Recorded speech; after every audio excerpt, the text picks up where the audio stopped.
জনপ্রিয় চিত্রনায়িকা পরিমণি পুত্রসহ হাসপাতালে ভর্তি হয়েছেন। হঠাৎ শ্বাসকষ্ট ও জ্বরে আক্রান্ত হয়ে চিকিৎসকের পরামর্শে তিনি হাসপাতালে ভর্তি হন।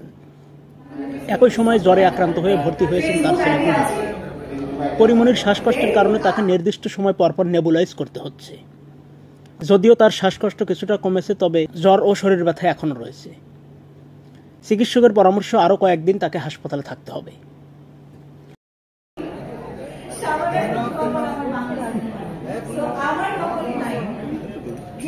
পরিমণির ভক্তরা তার অসুস্থতার খবরে ভেঙে পড়েছে। নেটিজেনরা তার অসুস্থতার খবরে সামাজিক যোগাযোগ মাধ্যমে নেতিবাচক মন্তব্য করছে।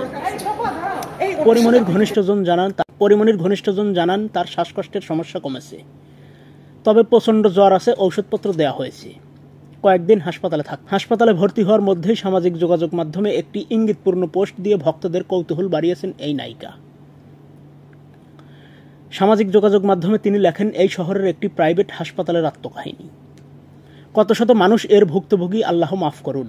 তার এই পোস্টে ভক্তরা বিভিন্ন মন্তব্য করেছেন। এক ভক্ত লেখেন, বাংলাদেশের এটি খুবই হাস্যকর বিষয়। সেই মন্তব্যে কান্নার ইমোজি দিয়ে প্রতিক্রিয়া জানান পরিমণি। কিছুদিন আগে দেশে ঘটে যাওয়া একটি বিমান দুর্ঘটনার ভয়াবহ দৃশ্য দেখে প্যানিক অ্যাটাকে আক্রান্ত হয়েছিলেন পরিমণি।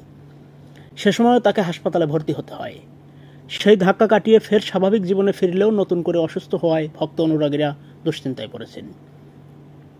এদিকে অসুস্থতার মধ্যেই পরিমণির হাতে রয়েছে নতুন সিনেমা। শিগগিরই শুরু হতে যাচ্ছে তার পরবর্তী চলচ্চিত্র গোলাপের শুটিং।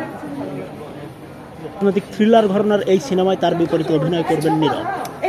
সিনেমাটি পরিচালনা করছেন শামসুল হুদা।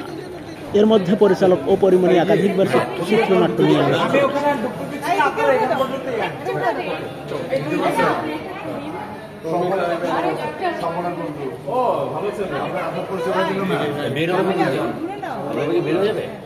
ইমন ভাই কি বের হয়ে যাবে? ইমন ভাই চলে আসেন এদিকে। এক্সকিউজ মি, এখানে না, এটা আমার মিটিং চলতেছে এখানে, প্লিজ।